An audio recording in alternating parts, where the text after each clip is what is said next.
You're probably wondering, what is gratitude? Gratitude means overcoming obstacles throughout your high school year and reflecting back on who helped you get to where you are now.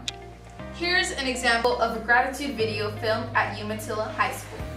I am Daisy Garcilazo. I am a student at Umatilla High School, and I would like to thank Miss Nancy Stewart for helping me to get back on track on school.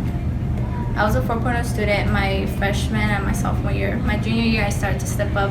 I had family issues, friend issues, and I had issues attending school.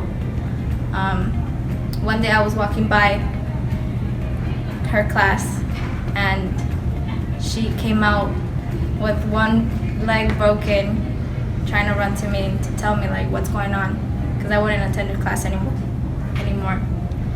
And I would just like to give her that thanks.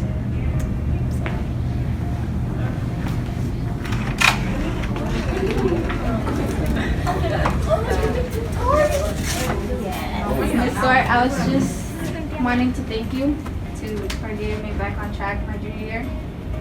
You're the only teacher that noticed that I was slipping in school, and I just wanted to thank you.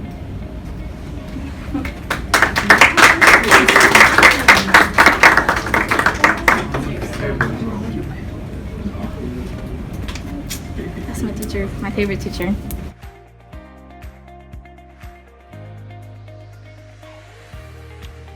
Gratitude videos are heartfelt, and that is why you want to portray your sincere appreciation throughout your video.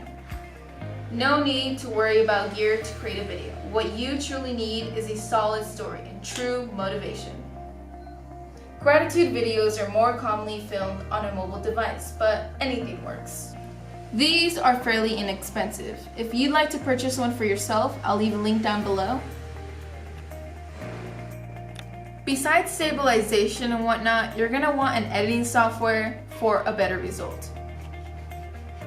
Now that you have all your gear set up, it's time to plan out how you'll make everything work. First and foremost, it's key to jot down what and who you'll be filming in your #gratitude video. At times, it can be difficult to locate a high schooler for an ongoing trend, but if that's the case, don't give up. There are plenty of fish in the sea, and plenty of high schoolers with success stories. But we don't have to be too Pacific. Remember to express your school's #gratitude story. Remember, have fun and good luck!